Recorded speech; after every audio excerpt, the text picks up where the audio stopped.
আসসালামু আলাইকুম এভরিওয়ান, সবাই কেমন আছেন? আশা করছি সবাই ভালো আছেন। শীতকালে আমার মতো আপনারা কে কে আছেন যে শীতের সবজি দিয়ে মাছ রান্না করে খেতে খুব পছন্দ করেন?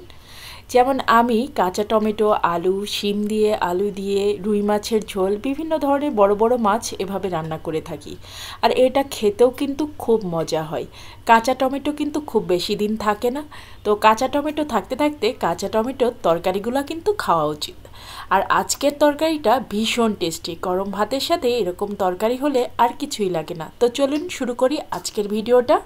এখানে আমি রুই মাছ দিয়ে রান্না করেছি, আপনারা চাইলে যে কোনো ধরনের বড় মাছ দিয়ে রান্না করতে পারবেন। চুলায় একটা ফ্রাই প্যান বসিয়ে দিয়েছি, তাতে দিয়ে দিলাম 2 টেবিল চামচের মতো তেল।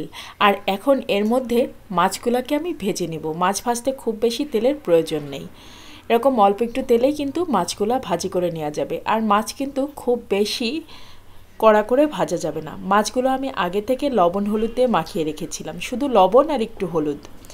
আর তারপরে 15 মিনিট মাখিয়ে রাখার পরে মাছগুলোকে ভেজে নিচ্ছি। মাছগুলা এক পিঠ ভাজা হয়ে গেলে উল্টে দিতে হবে। আর উল্টানোর সময় একটু সাবধানে উল্টাবেন যেন মাছগুলো ভেঙে না যায়। তো দেখতে পাচ্ছেন আমি কিন্তু খুব বেশি মচমচা করে মাছগুলো ভাজিনি, মোটামুটি হালকাভাবে একটু ভেজে নিলাম। এখন মাছগুলোকে উঠিয়ে নিচ্ছি। আর এরপরে আমি তরকারিটা রান্না শুরু করব। এখন চুলায় একটা কড়াই বসিয়ে দিয়েছি, আর তাতে দিয়ে দিলাম 1 টেবিল চামচ তেল। আর তার মধ্যে দিয়ে দিলাম পেঁয়াজ রসুন বাটা। এখানে 2 টেবিল চামচ পেঁয়াজ বাটা দিয়েছি, আর 1 টেবিল চামচ রসুন বাটা দিয়েছি, একসাথে বেটে নিয়েছি। আমি একটা আস্ত রসুন আর 2টা আস্ত পেঁয়াজ, মাঝারি সাইজের পেঁয়াজ একসাথে পেস্ট করে নিয়েছি। মশলাটা খুব ভালো মতো আমি ভেজে নিয়েছি, পেঁয়াজ আর রসুন। আর এখন এর মধ্যে অল্প একটু পানি দিয়ে দিব, মেজারমেন্ট কাপের হাফ কাপ পরিমাণ পানি দিয়েছি। আর এখন গুঁড়া মশলাগুলো দিয়ে দিব। 1 চা চামচ হলুদের গুঁড়া দিয়েছি, 1 চা চামচ মরিচের গুঁড়া, 1 চা চামচ জিরা, 1 চা চামচ ধনিয়া। আর লবণ স্বাদ অনুসারে, আপনারা যে যতটুকু লবণ খেতে পছন্দ করেন সে ততটুকুই দিবেন। এখন ভালো করে মশলাটা কষিয়ে নিচ্ছি আবার। তো দেখেন মশলাটা কিন্তু সুন্দর মতো কষিয়ে নেওয়া হয়ে গিয়েছে। আর এখন আগে থেকে কেটে ধুয়ে রাখা সবজিগুলো দিয়ে দিব। আমি আজকে 500 গ্রাম টমেটো নিয়েছি, আর 250 গ্রাম দেশি আলু নিয়েছি। আর মাছ তো দেখলেনি যে কয় টুকরা ভেজেছি ওই কয় টুকরাই। এখন একটু কষিয়ে নিচ্ছি। সবজি আলু একসাথে, মানে কাঁচা টমেটো আর আলু একসাথে মশলার সাথে কষিয়ে নিলাম। এখন পানি দিয়ে দিব।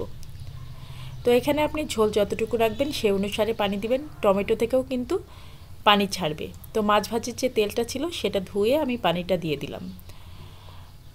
এখন তরকারিটা ফুটে উঠেছে, আর এর মধ্যে আমি এখন মাছ ভাজিগুলো দিয়ে দিচ্ছি, কারণ এই তরকারিটা হতে আর বেশি সময় লাগবে না। আর আমি একটু ঝোলঝোলই রাখবো। কাঁচা টমেটো সিজনটা কিন্তু খুব কম সময় থাকে, পাকা টমেটো অনেক দিন পাওয়া যায়, বাট কাঁচা টমেটোটা কিন্তু খুব কম সময় পাওয়া যায়। তাই কাঁচা টমেটো সিজনে কাঁচা টমেটো দিয়ে তরকারি খাওয়ার চেষ্টা করবেন। কাঁচা টমেটো কিন্তু খুবই পুষ্টিকর একটা সবজি। কাঁচা টমেটোর তরকারিটা আমার বাড়িতে আমার যেমন খুব পছন্দের, আমার হাজব্যান্ডও খুব পছন্দ করে কাঁচা টমেটো দিয়ে নতুন আলুর তরকারি। আবার আমার মেয়ে দুটাও পছন্দ করে। আর রুই মাছ দিলে তো কথাই নেই, অনেক সুন্দর টেস্ট আসে। আপনারা এখানে যে কোনো মাছই দিতে পারেন। আবার কাঁচা টমেটো দিয়ে কিন্তু ছোট মাছের চচ্চড়িও খুব ভালো লাগে, কাঁচা টমেটো আর নতুন আলু দিয়ে। তবে সেক্ষেত্রে টমেটোগুলোকে আর একটু ছোট ছোট করে কেটে নিতে হয়। আমি যেহেতু বড় মাছ দিয়ে রান্না করেছি তাই টমেটোগুলোকে 4 ভাগ করে নিয়েছি।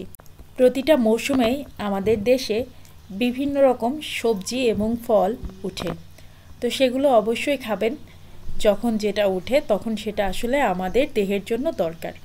মহান আল্লাহ তাআলা যখন যেটা দেন তখন সেটা আমাদের প্রয়োজনেই দেন।